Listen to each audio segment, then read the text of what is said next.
So we're going to be giving you a lot of information, so I apologize in advance. So I'll go over kind of brief context of our institutions. And then we're going to focus specifically on our Viva-style assessments. So myself and Nicole will give you an overview of what we did at Manchester.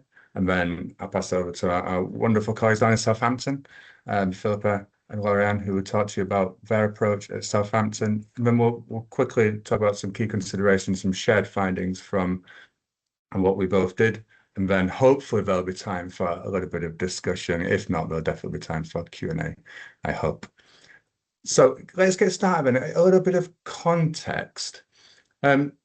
With regards to our pre-sessionals, and this is based on our pre-sessional programs, are similar in some respects in terms of we're both very large pre-sessionals. We have large student cohorts, and each year we have 100+ tutors on our cohorts, on our pre-sessionals, sorry. We assess writing in a similar way. So we both use the form of an essay, and within that we notice kind of similar challenges. GenAI and an increase in suspected GenAI malpractice, but no real way of mitigating against this, or no way of kind of authenticating engagement with those writing components, or being able to ensure that the product is the students essentially. So that led to a number of conversations, which we'll go into shortly. But before we move on, I just want to give you a brief context about what our assessments at Manchester were, and that will give you some indications to kind of why we needed to develop something new. So at Manchester, we have an integrated assessment model. So you can see it's a R2W, which is a reading into writing. And this is essentially, we give the students a question, all students receive the same question, and we provide them with a source pack. And previously, this has contributed towards 100% of their writing score, 100% of their reading score. And this is where kind of a number of issues like with regards to GenAI use.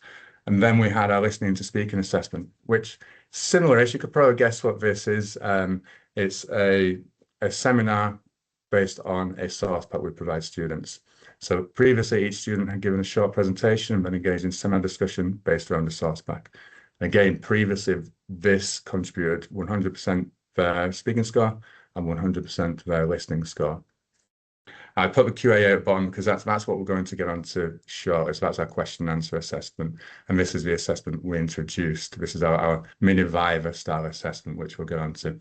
But I'll pass over to Philippa at Southampton and I'll give you a little bit of context. Thanks, Craig. Yes, so as Craig said, there's a lot of similarities between our approaches, but as you can see from the table there, our assessments are slightly more sort of separated out. But we have a similar approach to reading and writing. Probably the key difference is that our students can choose their own topic for their researched essay, which means we're dealing with an awful lot of subject areas, but a similar premise.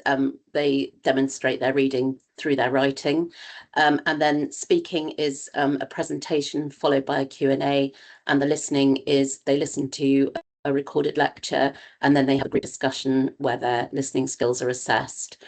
Probably another key difference is that we have a listening and speaking tutor and a reading and writing tutor, which is beneficial in many ways, but there is then the potential disconnect between what the student is producing in terms of writing and speaking. So the Q&A we hoped would sort of bring those skills together a little bit more. I think Lorianne will talk a bit later about our student folders where the students record their learning. And this is something that we're sort of using and hoping to use more in the Q&A to, again, just bridge that gap between what they're producing in writing and speaking. It's been a really interesting and useful collaboration that we've had with Manchester. We identified quite similar challenges probably a few years ago now, and we started sharing ideas around assessments really sort of starting 24-25. But after sort of several meetings, we realised we were all going in the same direction, particularly as the the issues with Gen AI use became more prominent, and trying to think sort of ways of dealing with that in our assessment design.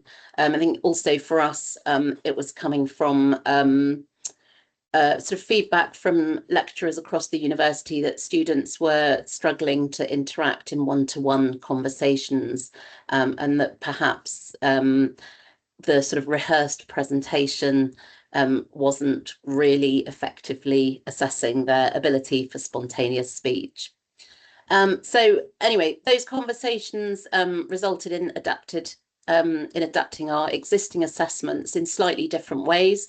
So we have a very similar approach to each other with this mini Viva-style or Q&A assessment, but we've gone about it in slightly different ways, and it's been really useful to sort of learn from each other and will continue to be useful going forward.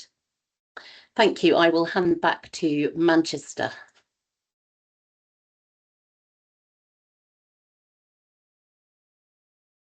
Hello.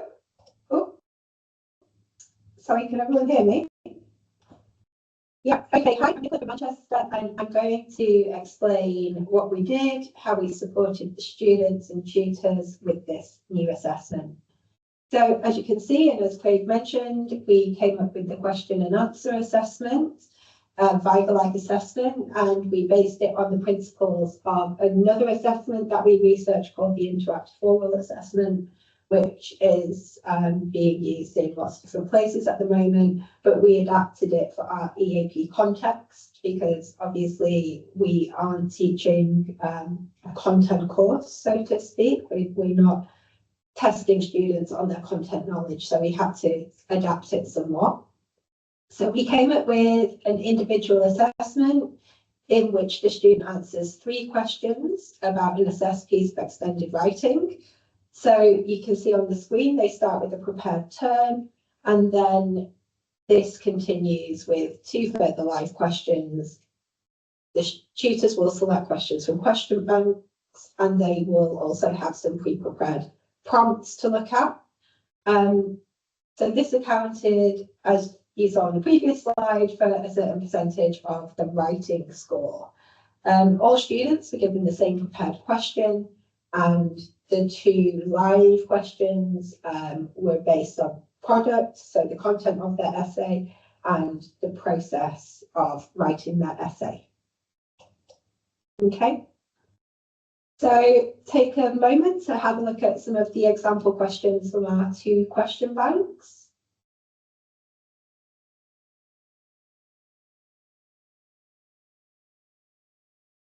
Okay. And the tutors were given the note to please repeat or reformulate any part of the question if needed. Please ask the question rather than posting it in the chat, and remind students if they've missed any part of the question. And the tutors were also encouraged to use the prompt and try to elicit more information from the students so they're getting towards the 3-minute mark for both of those questions. So we have separate prompt banks for the product questions and for the process questions. What we have been discussing with Southampton is how ours at the University of Manchester are relatively generic, and the University of Southampton had developed quite specific prompt banks. So that was an interesting thing that we sort of discovered during this process. So just to move on to how we supported the students, we basically scaffolded the new assessment and we embedded it throughout the course. So I'll just pause for a moment and you can see how we did that in 5 stages. Okay, so I'll just talk you through those stages. So we basically used existing strands of the course. We identified things that already happened in the course where we could incorporate these stages to support the new assessment. So first of all, during the student welcome talks, Craig, as the assessment coordinator, briefly oriented all of the students to the new assessment. And then we followed that up with a tutor-led session. So every assessment that we do at Manchester is supported by a synchronous taught lesson. And we developed this one to focus on the students really engaging with the criteria and also the students applying the assessment criteria to example student answers. So they really have to get involved with the criteria and understand what we're going to mark them on. Okay, then the third session, stage of scaffolding was that we identified 2 individual existing tutorials where we could repurpose part of those tutorials to follow a QAA format. So we had 2 tutorials where the students were receiving feedback on writing activity. So it was an existing activity, part of the course, and we developed a little mini QAA for both of those tutorials. So it was good practice for both the students and the tutors. Then, similar to having a synchronous lesson to support each assessment, we also have an individual study, so an asynchronous lesson that the students do independently, but is part of their timetable and part of the pre-sessional course. So the QAA session included a checklist of preparation, so the students could tell that they were ready, prepared for this assessment, and also a reflection. And that reflection fed into the final group tutorial. So again, this was an existing segment of the course that we somewhat redesigned to focus on the QAA.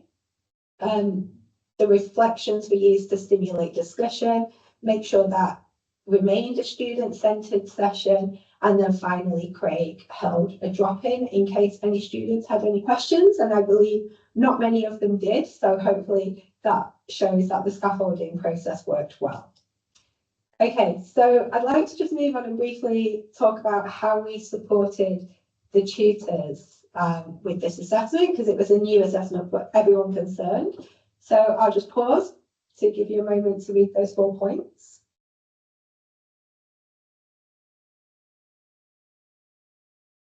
Okay, so we were very, very lucky in that we had an April pre-sessional and we got some students from that pre-sessional to volunteer to take part in pilot.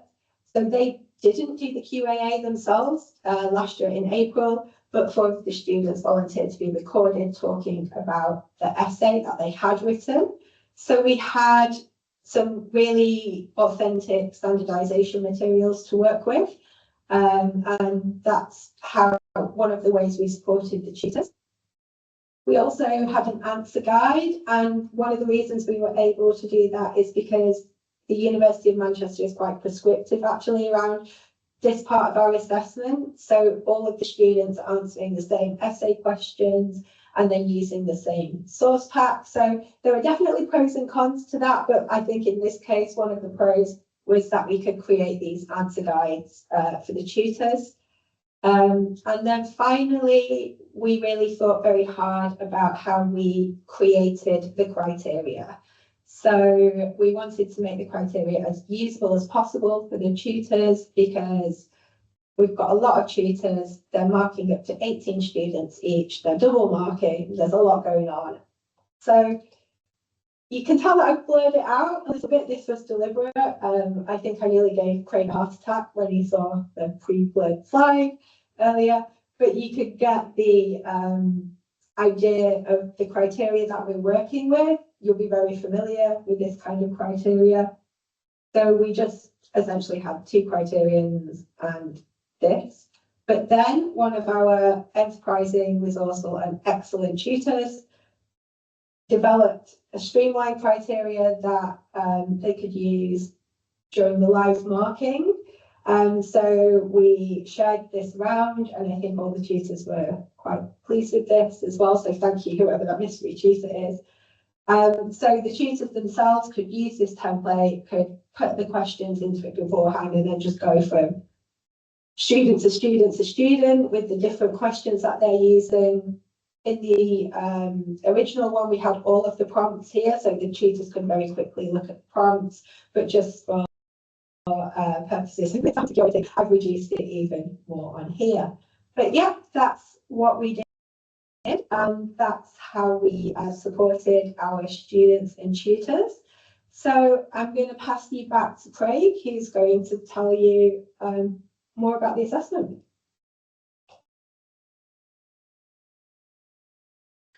Cheers, Nicola. So I'm going to talk to you a little bit about how students were assessed now, and this is where it may appear to get a little bit complicated because I mentioned before we have an integrated assessment model, so we're assessing for multiple skills. And so Nicola gave you a brief shot of a criteria before, but essentially we had two criteria. We had speaking, so based on their fluency, pronoun, and language, and then their response to the question. They were given 4 scores in total, so we scored each response, so we scored their response to each question separately. And in terms of how this contributed towards their speaking and writing score, each component of the QAA assessment contributed equally towards their speaking score. However, their speaking didn't contribute to their writing score. So with each component contributing to their speaking score, we felt that in terms of relevance, specificity, and development, so this, in order to do this and to fulfill this criteria, then this tended to, or they needed to have some flexibility, with spoken language and be able to respond effectively to live discussion. So we feel that that contributed towards their speaking score, and this also helped us mitigate against students coming with very rehearsed responses and not being relevant, being off topic, and still getting a high speaking score. And again, we didn't want to have the speaking element to the writing score, maybe for obvious reasons, but then this is an oral assessment. So how do we arrive at a writing score? Well, the criteria, the descriptors were written in a way that did focus specifically on relevance, specificity, and development of ideas. And what we're doing here, I guess essentially what we're doing is kind of evolving this writing construct now, to kind of moving away from a product and having students reflect on their performance, having students reflect on decision-making processes, why they choose certain sources, what lines of argument they took, why they did that, and what elements of the processes they found most helpful. So we're really trying to build in more of this kind of process-focused approach to writing. So again, yeah, just to reiterate, the student response to each question contributed to a writing score, but the speaking did not contribute to their, sorry, speaking score, but speaking did not contribute to the writing score. And then in terms of timetabling, the assessments were scheduled over 3 days, and this is the first time we ran this assessment. And so you may have already picked something up with regards to how prescriptive this tends to be in terms of what we provided tutors and the expectations. And again, this is because it's the first time we ran this assessment, we wanted to have more control over it. And because it was the first time we ran it, we required all the assessments to be double marked, live double marked as well. So there were 2 tutors for each assessment. And I'll come back to this shortly. So in terms of, that's how we assess students, and in terms of how students performed, animation's letting me down there. So in terms of how students performed, you can see generally it was fairly consistent across each. And having kind of individual criteria allows us to award individual scores for each component, allows us to identify if there are any differences in performance across the assessment. It's pretty similar, pretty consistent, but you can see there's 6.4 for a pre-prepared question, and this is the only one that came back as statistically significant as well. So there was a noticeable difference between the performance on the pre-prepared question and the rest, which you could put down to, well, that's the rehearsed element of it, but there's some feedback that I'll share with you as well that will help contextualize that a little bit more and feed into some of the changes we're making. What I found interesting about this as well is that because we do take an integrated approach, we can make comparisons between how they performed on their spoken component of the QAA and the spoken component of the listening speaking, and likewise for reading into writing. But you can see for QAA writing and reading to writing is quite similar. It was an average of 76% versus an average of 72%, and a moderate positive correlation there. Similar with speaking. So the QA speaking, listening to speaking. So listening to speaking. Yeah, that's a bit confusing that one. The QA is 76%, but the listening to speaking is 76.5. So we're fairly consistent there. So we're fairly happy with that. But one thing that I did notice is outliers, and we're able to identify this those students who are performing particularly well on one task and not so well on another. And I thought this would be good to know as well, and this has fed into some changes that we're going to make going forward. So notice that there's a group of students who are performing significantly higher on listening to speaking than on the QA in speaking, and the same for reading into writing as well. And that could be for a number of reasons, but there's some overlap as well between students. So some students were showing up in both cases there as well, which may suggest something with regards to how they've engaged, whether they've engaged authentically or not. Or it could just be down to poor performance on the day with the QAA. I'll come back to that shortly. So that's how they performed generally. So I'll move on now to some of the key challenges and the feedback that came from tutors as well. So overall, by the way, it was really well received. This assessment was really well received by tutors, well received by students. One of the big challenges was timetabling, as I've already mentioned. We were being double marked. That was quite difficult. Again, we're accommodating to additional assessments as well. We're trying not to become too assessment heavy, but in the final week of assessment, it may have seemed like it was. The question banks, again, there was some positive feedback on the question banks and how they supported tutors. They ensured consistency. One thing I mentioned in our proposal is scalability, and I think this definitely helps. And us in Southampton got huge courses, so in terms of making it scalable, having that prescriptive element there and having question banks or guidance definitely helps with that. However, quite a few of the prompts, so Nicola already mentioned, we had a more general approach to how we were using prompts. Some tutors felt that they needed more guidance here, especially in the discussion parts, trying to elicit more relevant, meaningful contributions from students. Some felt they needed more specific prompts. We provided a set of general prompts that could be applied to every single question, although some tutors reported that they would prefer more specific prompts for each question. With the components, so we found we're getting a lot of feedback on student performance in parts 1 and 2. So part 1 was the rehearsed, the pre-prepared part, and part 2 being the product-focused question. So quite often there was some overlap between them. Students were repeating responses. Students were reading from scripts for both of them. They were reading their prepared answers, or they were just going back to their essay and reading from their essay. So this wasn't really telling us much about student engagement. Most of the positive feedback came from the process-focused question. So question 3, because that, according to tutors, that gave us more, that was more revealing about how students engaged with the process, how they engaged with the assessment, and that led to more authentic discussion. A couple of tutors also noticed that it would be great to have more opportunity for reflection in there, so similar to that process-focused question. So a number of these, so a lot of, apologies, I didn't bring this up. So a lot of these then fed into some changes that what we've proposed that we're considering for this year. So where do we go next?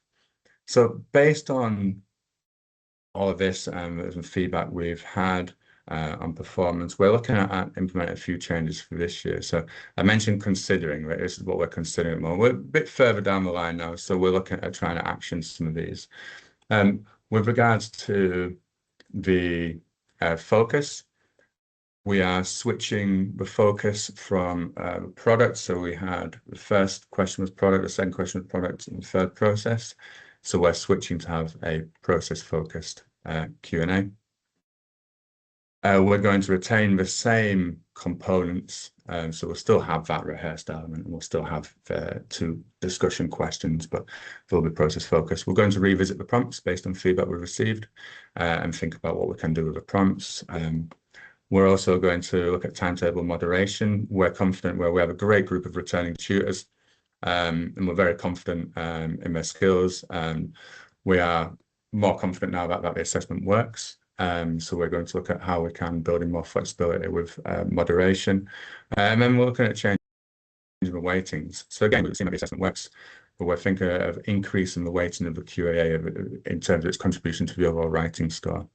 And one suggestion is a 60-40 split here. And then that would take the process focus up to being worth 40% of the overall writing score, which is a big step. And in terms of mitigating against students scoring a little bit higher on the presentation element is one way to mitigate against that is to reduce that weighting. I mean, in terms of identifying outliers, so I mentioned the outliers we noticed before. There's a couple of things that we're looking at doing potentially in order to identify those earlier. So they were all identified afterwards, after the exam board. So we're looking at trying to identify those much earlier. And a way of doing that is having a minimum component threshold for referral. So say, if that's 50%, 40%, whatever it is, and a student that falls below that for any component, they wouldn't, it wouldn't mean anything. It wouldn't necessarily mean that wouldn't be progression, but it would just mean that they would be flagged for referral. And same with having a gap cap. And so a couple of figures I pointed out were 20 and 25% difference between their performance and writing on the reading to writing, for instance, and their performance and writing in the QAA. So having a gap cap, that would it would flag for referral any student that falls out of that kind of threshold. So if we had a 25% gap cap, then if a student fell 25 percentage points away from their reading to writing score in the QAA, well, then that would flag for referral. So we could just have a look at that student, have a look at their performance and their engagement, and something that would allow us to investigate further if needs be. So that's kind of a whistle-stop tour of ours, of what we did at University of Manchester. I know there may be a bunch of questions on this, we'll get to these shortly, but I'd like to just hand over to our wonderful colleagues down in Southampton now, Philippa and Lorianne. Thank you, Craig. Yes, so forgive me if I whip through this a bit, because it's probably more interesting to leave time for Lorianne to talk about sort of how it went, the sort of important things that we want to change for future. So just to give you some context there a little bit more. For our assessment, quite similar to Manchester, we do a presentation followed by a Q&A immediately afterwards. I noticed a question in the chat, do you have online and on-campus students? We do have both. The online students do all of theirs sort of live online, and the on-campus students do theirs live on campus. So yes, we have a formative presentation where they speak for 4 minutes. That's followed by a Q&A for 2 minutes. The presentation is based on their researched essay. So they're asked to take a particular part of their essay. It might be a case study or an example, but sort of introduce the topic, present a case study, and then round it off, and then a 2-minute Q&A. And then as the summative is very similar, it's just an extended version where they'll have had a lot of feedback. So the questions might be a little bit more developed, and hopefully the presentation too. Very similar to Manchester, the questions that we ask are based on sort of product and process. So they need to demonstrate understanding of the content of their researched essay and their presentation, and they need to demonstrate a reflection of the research process. So I will leave Lorianne to explain sort of how we supported that. But just to sort of, oh, someone's taken control. Hang on a second. So ours, it wasn't an extra assessment, it was embedded. And I think sort of important to note perhaps that we haven't got a huge amount of quantitative data at this point, but we do have quite a lot of qualitative data. Just to sort of give you an idea of how the students are assessed, we give the Q&A a sort of clear weighting, which legitimised it. It meant the students took it seriously and the tutors felt a lot more confident with sort of asking questions. They are equally weighted, the 5 parts of the criteria, and the Q&A, there are 2 parts of the criteria. The first is that they need to demonstrate insight into the topic, They need to be able to expand on some of the key concepts and provide details. And the second part, that they can demonstrate understanding of the creative process. So explain revisions they made, developments, how they used feedback, how they use their sources. Okay, and I'm going to hand over to Lauriane now to talk about how we supported the assessment and some of the challenges.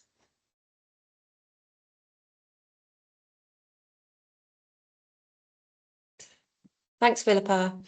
Yeah, hi everyone. So we realised this was a new assessment, and we have quite a lot of returning tutors. So we provided support, as did University of Manchester, in the induction. We gave them lots of training sessions.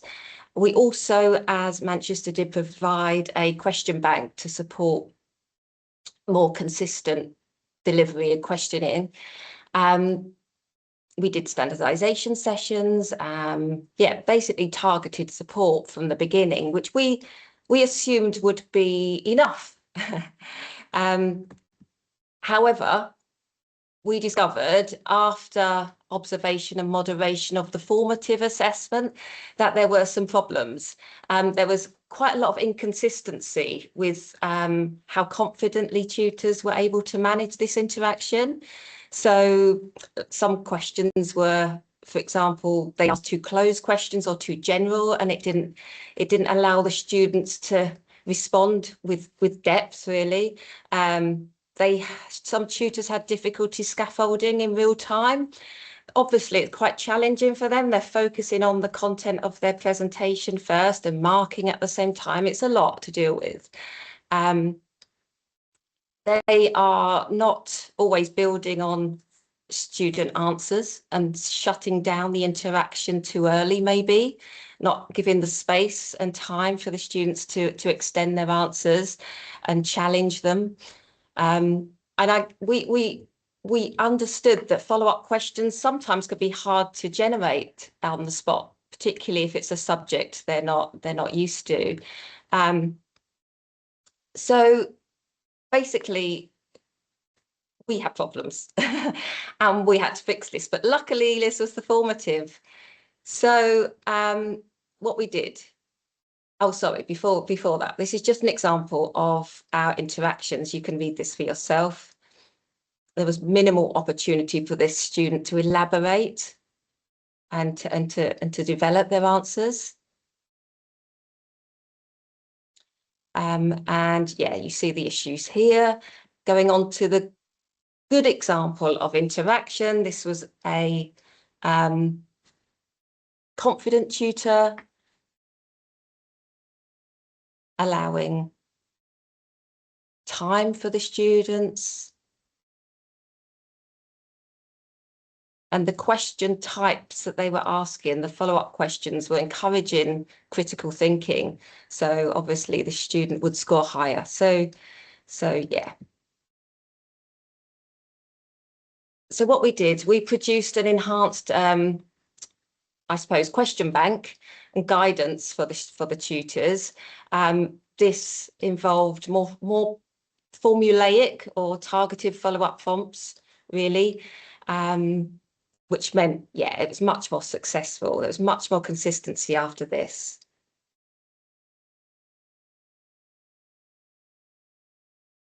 I'm just going to show you here some examples of those follow-up questions that we developed. So we had the content side and the process.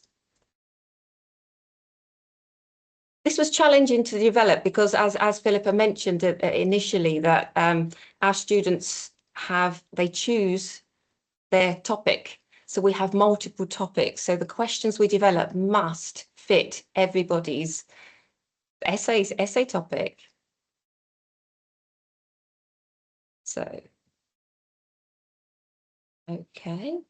So, yeah, thank you. I'll pass back over to Philippa to see what the outcomes were of this. Thanks, Lauriane. Yeah, I'll be very quick. As I said, our Q&A was embedded in the larger task of the presentation. So we don't have disaggregated marks at this point. So our outcomes are largely sort of qualitatively measured at this stage. But I think the things that we found interesting from mainly feedback from staff and students, that the Q&A, it increased student confidence quite significantly. There was strong evidence of research engagement. So they were really beginning to, along with what they do in their sort of reading and writing tutorials and tasks, but there was a lot more engagement with their research. We found we had fewer formal academic conduct cases, which we call ARC, and that was because we were picking things up at the formative stage, along with looking at student folders with the reading and writing team. So I think that alone made it worthwhile, but also there was the point Lauriane just made that the quality of student engagement depends on teachers' questioning technique, and that's something that we are keen to address and learn from our colleagues in Manchester who've already come up with some really great ideas. So I'm just going to leave you with a couple of comments from feedback. I'll just give you a minute to skim through.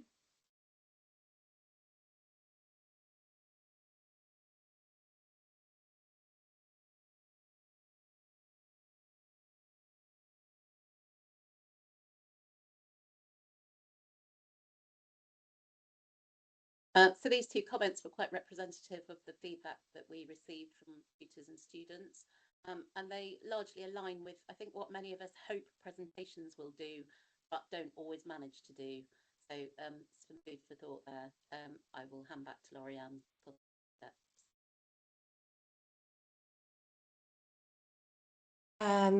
Thank you. Yeah, so quickly I'll skim through this. Oh, wait, hold on. What next?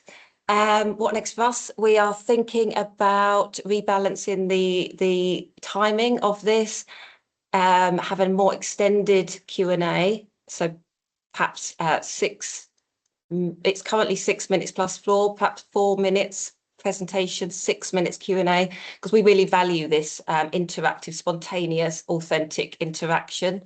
We're thinking about making it more process orientated and maybe only questioning the process, linking it even further to the student folder that Philippa mentioned. Enhanced tutor development, more training, using videos. This time we actually have videos to watch. That will be really helpful and have much more in induction and CPD. And also collect data. We were so impressed with the University of Manchester's data collection, and we've been inspired to do the same. It's really helpful. Yeah, so basically this is our conclusion now, so don't panic. We've still got time for a bit of discussion, but our shared findings that yeah, we responded to AI and we feel it was quite successful, to the point we're doing it again. We're not dropping it. So yeah, it's what our institutions, the lines they're taking, and we're responding to what we need to be doing at this time. So a real success. We've got differences and we've got similarities in what we've done. But yeah, overall, we feel the students are better prepared for their courses after doing an assessment like this. So I don't know if Craig, sorry, did you want to add anything here? Not really, Lauriane. No, that's great. Yeah, I guess there's a bunch of information on there. The collaboration has been great so far, and it's going to continue.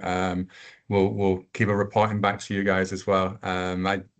I guess is that final point, institutional alignment, and I guess at every institution is slightly different, but at University of Manchester, what we're seeing is, although we've now allowed a return to on-campus exams, that there's not kind of a knee-jerk reaction or jump towards that. Colleagues and main degree programs are looking to supplement existing assessment models more rather than switch to on-campus exams and supplement them with oral assessments. We're seeing that quite a lot, and already we're being contacted by colleagues throughout the university to ask about what our assessments look like, in particular our QA, which is positive, which hopefully shows that we're going in the right direction anyway.